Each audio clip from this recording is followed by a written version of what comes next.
नमस्कार, मनोभाव चैनल में आपका स्वागत है। आज का प्रसंग भगवान कृष्ण के एक भक्त श्री गोविंद दास जी पर आधारित है, जिनका पूर्व नाम गोविंद स्वामी था और वे भरतपुर के आत्री ग्राम में जन्मे थे। बचपन से ही उनका मन भगवान श्री नाथ जी में लगा रहता था और वे उन्हें अपना सखा मानते थे। भगवत भजन और पद रचना में वे इतने निपुण थे कि सहस्त्रों लोग उनके शिष्य बन गए। उनकी पद रचनाएं जब श्री विठल गोसाई जी तक पहुंची तो वे गहराई से प्रभावित हुए और उन्हें छिपा हुआ महापुरुष मानने लगे।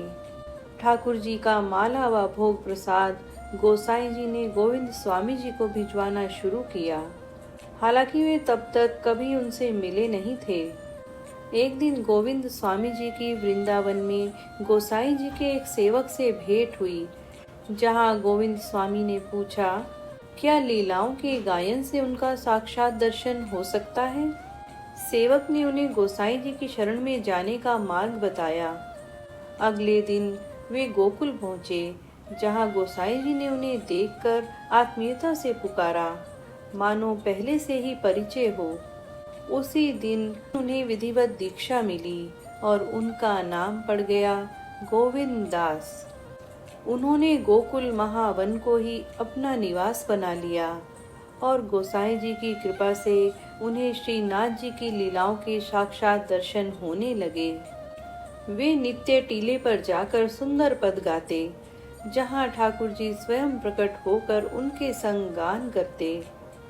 एक दिन गोविंद दास जी ठाकुर श्री नाथ जी के साथ गिल्ली डंडा खेल रहे थे। गुरु कृपा से उन्हें लीला दर्शन का अधिकार मिला हुआ था। अब वह अधिकार इतना बढ़ा कि ठाकुर जी उनके साथ बाल सखा बनकर क्रीड़ा करने लगे। दोनों के बीच सच्चे सख्य भाव का संबंध था। खेल चल रहा था, कभी ठाकुर जी दांव लगाते और कभी गोविंद दास। अब खेल में एक मोड़ आया। जब गोविंद दास का दांव आया तो ठाकुर जी चुपके से मंदिर में भागकर जाकर विराजमान हो गए।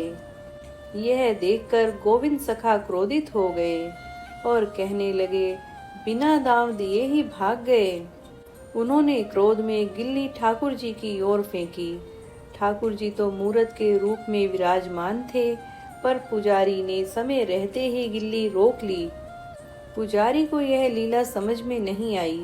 उन्होंने इसे ठाकुर जी का अपमान समझा और गोविंद दास को मंदिर से बाहर धक्का देकर निकाल दिया। गोविंद दास तालाब के किनारे बैठ गए। बहुत नाराज होकर बोले, अब जब बाहर आओगे ठाकुर तो हिसाब चुकाना पड़ेगा। बिना दाव चुकाए मंदिर में घुस गए, तुम्हें भागने नहीं देंगे हम। उधर ठाकुर जी व्याकुल हो उठे। भोग का समय आया, पर ठाकुर जी ने थाल की ओर देखा तक नहीं। विठल नाथ गोसाई जी ने पूछा, प्रभु भोग क्यों नहीं पा रहे? ठाकुर जी बोले, मेरा सखा गोविंद नाराज है। मैं उसका दांव चुकाए बिना मंदिर में आ गया और पुजारी ने उसे निकाल दिया। अब वह मंदिर के बाहर बैठा है। जब मैं निकलूंगा तो मुझे पीटेगा। मैं उसे बिना मनाए भोग नहीं पा सकता। आप उसे मना दीजिए। गोसाई जी बोले, तो त्याग दो उसे। ठाकुर जी बोले, नहीं, मैं उसी के साथ खेलूंगा, आप बस उसे मना दो। यह बात सुनकर गोसाई जी आनंदित हो उठे। प्रभु की ऐसी सखा भाव में तल्लीनता देखकर वे प्रेम से भर गए। अब गोसाई जी छड़ी लेकर गोविंद दास को मनाने निकले। गोविंद दास बाहर तालाब के पास बैठे थे और पद गा रहे थे। मेरा दांव आया तो तू भाग गया ठाकुर, अब जब निकलेगा तो तुझे छोड़ेंगे नहीं। गोसाई जी को छड़ी लिए आता देखा तो डर गए। अब तो गुरु भी पीटने आ गए, पर गोसाई जी ने प्रेम से पुकारा, बेटा गोविंद, मारने नहीं आया हूँ, बस ठाकुर जी तुम्हें मना रहे हैं। तो उनका गुस्सा पिघलने लगा। उन्होंने पूछा, पीटोगे तो नहीं? गोसाई जी ने हंसते हुए कहा, नहीं रे, बस चलो, ठाकुर जी भूखे बैठे हैं, तुम्हारे बिना भोग नहीं पा रहे। गोविंद सखा मन में सोचने लगे, अगर ठाकुर जी मेरे सामने सिर झुकाएंगे तभी तो उन्हें क्षमा करूंगा, नहीं तो नाराज ही रहूंगा। जब मंदिर पहुंचे तो ठाकुर जी ने मस्तक झुका दिया। सखा भाव से ओतप्रोत गोविंद सखा मुस्कुराए और बोले, अब तुम्हें नहीं पीटेंगे।